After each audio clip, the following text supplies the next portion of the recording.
Oke, selamat datang lagi di konten saya. Kali ini saya akan membahas tentang bagaimana cara saya memilih saham. Pertama itu saya pilihnya di ajaib seperti ini ya.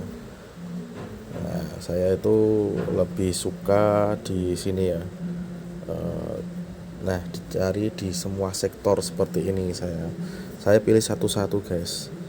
Nah, misalnya di properti ya, saya buka satu-satu.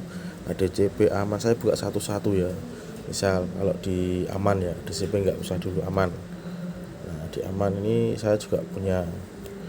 Nah, bisa dilihat ada weeknya. Nah, di sini kan ada moving average ya. Ini moving average, terus moving average sama boiler band ya. Boiler itu. Nah, saya lihat seperti ini, wah misalnya sudah turun, terus dia sideways, ini kan sideways namanya. Nah, di moving average juga bisa seperti ini. Nah, biasanya kalau di ajaib itu moving average-nya MA5, MA10, MA20 ya. MA10, MA30 sama MA100 ternyata. Nah, saya belinya seperti ini di moving average-nya, dia sudah sideways ya. Seperti itu. Terus saya lihat di case statistiknya seperti ini. Nah, saham yang bagus itu biasanya saya lihat 3 tahun ya, 3 tahun ke belakang atau 5 tahun lah. Kalau dia eh, positif, dia gini ya, naik, berarti saya beli. Biasanya seperti itu. Oh, sahamnya turun dari ininya, terus ini juga apa namanya, net income-nya naik, terus revenue pendapatan juga naik ya. Nah, di sini dilihat saya biasanya lihatnya di anualis sama TTM-nya ya. Nah, yang TTM tuh yang 2023 tuh 178 billion ya. Terus dia naik 204 billion, sekarang 234 billion, kan termasuk gede ya. Nah, terus saya lihat di market cap-nya, terus PBV-nya. PBV itu tuh price to book value ya. Pokoknya saya beli yang PBV di bawah 1,2 lah. Kalau satu itu kan terlalu lumayan ya. PBV di bawah satu biasanya. Kalau saya di 1,2, 1,3. Kalau market cap ya bilinan sudah bagus sih gitu. Terus earning per share saya tidak pernah lihat. Terus liquidity ya biasanya saya dare itu sama maksimal satu ya, di bawah satu lebih bagus ya. Untuk aset itu yang penting naik, jangan sampai minus. Pokoknya aset, return on equity, return on aset itu harus plus ya, jangan sampai minus. Kecil tidak apa-apa, tapi apa namanya, dia masih positif lah gitu. Terus gross profit margin juga, nah ini juga gede ya, 67%. Nah itu sudah bagus sekali itu kalau di atas 50%. Operating profit margin juga bagus ya, EBIT juga bagus, net profitnya juga bagus gitu. Terus ini, tapi ini ada contoh saham saya. Ini saham lama saya ya, ini sudah lama sekali.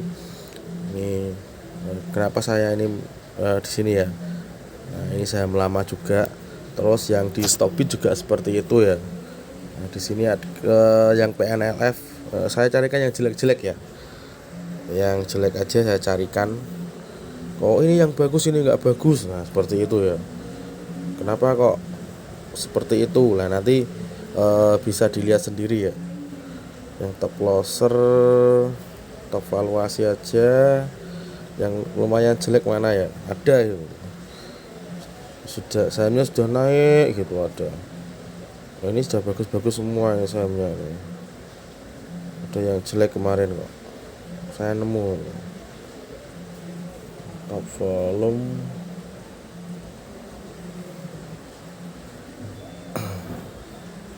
saya carikan apa ya naknya. Kalau mencari saya bingung malah. Coba Inet ya. Inet kayak statistiknya bagus sih, tapi G4-nya rugi ya. Itu Dewa. Nah, ini di saham Dewa ya. Dewa 2024 pernah rugi tapi naik ya, dari 35 billion terus turun. 2023, 2024 turun, 2025 naik ya. Terus free floatnya nah ini untuk free floatnya ini sudah gede ya, 68% sudah masuk masyarakat. Kalau saya maksimal 35% ya, 68 sekarang Kalau saya maksimal 35%, maksimal 35-40 lah kalau saya. Terus PBV 6 lah, ini sudah tidak, kalau menurut saya sudah nggak bagus ya. Karena apa? Sahamnya sudah naik tinggi untuk 3 tahun tuh, sudah tinggi banget 1000%.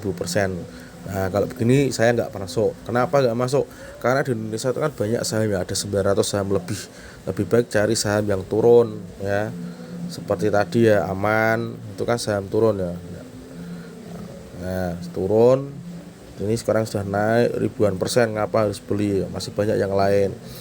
Nah terus ini dernya masih rendah ya, di bawah 1 sudah bagus. Nah ini net profitability juga bagus gitu. Terus tidak bagi dividen ya, saya itu sukanya lebih suka yang saham bagi dividen. Intinya seperti ini ya guys. Gini ya, contohnya tadi aman aja, aman. Udah Aman, PNLF aja lah. Intinya gini, kalau saya profit ya, profit 3 tahun terakhir maksimal lah, 3 tahun 5 tahun terakhir dia itu naik, walaupun sedikit naiknya tidak apa-apa ya. Nah yang pertama itu bisa dilihat net income-nya, revenue net income ya. Terus dia bagi dividen enggak. Kalau saya biasanya pilih bagi dividen kalau saya, tapi kalau saham yang sudah bagus ribuan bilion ini enggak bagi dividen ya enggak apa-apa, itu privasi kita masing-masing ya. Terus dilihat market cap-nya, nah, ini 8,9 billion ya, 8.000 billion. Terus dilihat PBV-nya, terus dilihat dernya di bawah 1 itu masih bagus. Terus profitability plus semua dan bagi dividen ya. Terus saya biasanya itu terus analisis itu seperti ini ya, biasanya 5 tahun saya pakainya. Nah kalau di bawah hijau itu mean ya, meannya itu 6,1.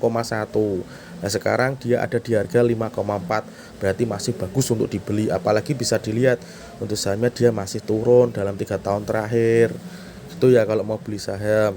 Terus PBV lah, ini tadi saya bilang, lihat juga price to book value-nya juga.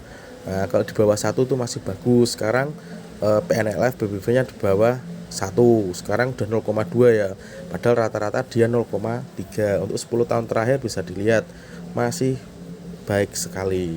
Kalau ini masih di bawah 1. Terus saya lihatnya di profile seperti ini. Nah ini pengendalinya siapa? Pengendalinya masih PT Vanin, berarti masih dipegang oleh Vanin ya. Masyarakat warkat non warkat 31%. Kalau saya tadi bilang, ada yang bilang 30% maksimal. Nah, kalau saya enggak, maksimal 35 atau 40% itu sudah bagus.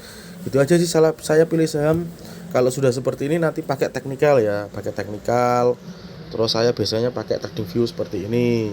Itu pakai teknikal, support, resisten, terus moving average dan lain-lain gitu. Nah saya sukanya seperti ini ya, PNLF. Nah, ini saya juga pakai semua, belajar dari YouTube ya, YouTube, TikTok gitu aja. Nah saya belinya di 242. Nah itu kan sedang turun, saya sukanya pakai yang week. Nah seperti ini, sahamnya masih naik bagus, tidak apa-apa, dia kan naik terus dari 2014, naik turun ya. TikTok kan itu aja, TikTok kan naik turun gitu ya, gitu aja dari saya. Yang penting intinya gini, kalau lihat saya saham itu jangan beli di atas ya, di pucuk, tapi belinya di bawah dan lihat analisis fundamentalnya gitu ya dari saya. Jika kurang bermanfaat silahkan tinggalkan komentar dan sampai jumpa di video selanjutnya.